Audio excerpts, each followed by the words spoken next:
ஆண்டவராகிய இயேசு கிறிஸ்துவின் விலையேறப்பட்ட பரிசுத்தமான நாமத்தில் அன்பின் வாழ்த்துக்கள்.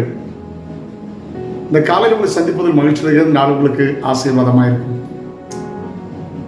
நிச்சயமாக வாழ்வில் எதிர்பார்த்த காரியத்து முடிவை கர்த்தர் தருவார். நீதிமொழிகள் 23ஆம் அதிகாரம் அதனுடைய 18வது வசனத்தில் வாசிக்கிறோம், நிச்சயமாகவே முடிவு உண்டு, உன் நம்பிக்கை வீண் போகாது. 1000 வார்த்தைகளை சொல்லலாம். உன் பிரச்சனைக்கு முடிவு உண்டு, நீ கர்த்தர் மேல் வைத்திருந்த நம்பிக்கைக்கு வீண் போகாது. உன் வியாதிக்கு முடிவு உண்டு, நீங்கள் இயேசப்பா மேல் வச்சுக்கிற நம்பிக்கை வீண் போகாது. உங்க சாபத்துக்கு முடிவு உண்டு, உன் நம்பிக்கை வீண் போகாது. காரணம், கல்வாரி சிலுவையில இயேசு தொங்கிக் கொண்டிருந்த போது எல்லாம் முடிந்ததென்றார். ஏன் கதை முடிஞ்சதுன்னு சொல்லல, உன் பிரச்சனையை முடிச்சிட்டேன்னு சொல்ல. நிச்சயமாகவே முடிவு உண்டு. ஐயா, என் பிரச்சனை முடியாதா? என் பிள்ளைகளின் பிரச்சனை முடியாதா? என் குடும்ப பிரச்சனை முடியாதா?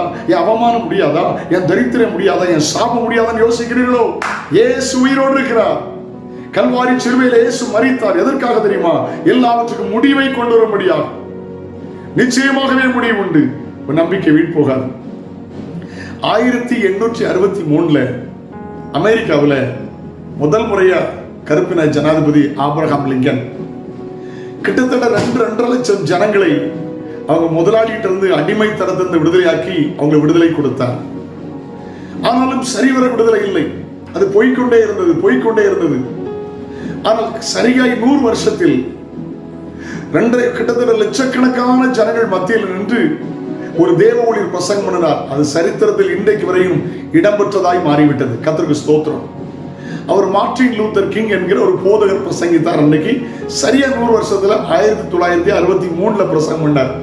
அவர் சொன்னார், கருப்பின மக்களும் வெள்ளைக்காரர்களும் சேர்ந்து சாப்பிடுகிற நாட்கள் வருகிறது. கருப்பின மக்களும் வெள்ளைக்கார பிள்ளைகளும் கருப்பின பிள்ளைகளும் சேர்ந்து ஓடி விளையாடுகிற நாட்கள் வருகிறது என்று பகிரங்கமாய் பேசினார். பள்ளங்கள் எல்லாம் நிரப்பப்படும், மேடுகள் குண்டுகள் எல்லாம் தகர்க்கப்படும், கோணலானவைகள் சமமாகும் என்கிற தெளிவான காரியத்தை பேசினார். இன்றைக்கு சற்று பிரச்சனைகள் இருந்தாலும் இன்னைக்கு அமெரிக்காவில் எல்லாருக்கும் உரிமை கொடுக்கப்பட்டிருக்கிறது. ஹல்லேலூயா. உங்கள் பிரச்சனைக்கு முடிவு உண்டு. இயேசு மெய்யான தெய்வம், இயேசு ஆண்டவர், இயேசு ரட்சகர், இயேசு தகப்பன். ஹல்லேலூயா. உங்களுக்காக மரித்தவர், உங்களுக்காக அடக்கம் பண்ணப்பட்டவர், உங்களுக்காக உயிர் திறந்தவர் இன்றைக்கு உயிரோடு இருக்கிறார். இயேசுவை நம்புங்க, இயேசு விசுவாசிங்க, இயேசு ஆராதிங்க. நிச்சயமா முடிவு உண்டு. உங்க கடன் பிரச்சனைக்கு முடிவு உண்டு. உங்க பிள்ளைகளின் திருமணத்துக்கு நல்ல பதில் வரப்போகிறது முடிவு உண்டு. உங்க நம்பிக்கை வீண் போகாது. ஹல்லேலூயா. நம்பிக்கை உள்ள சிறைகளை அவனுக்கு திரும்புங்கள், இரட்டிப்பான நன்மை தருவேன், இன்றைக்கே தருவேன் என்று ஆண்டவர் சொல்கிறார். ஜெபிக்கலாமா? பரலோக பிதாவே, பரிசுத்த பிள்ளையாக இயேசுவின் நாமத்தில் ஜெபிக்கிறோம்.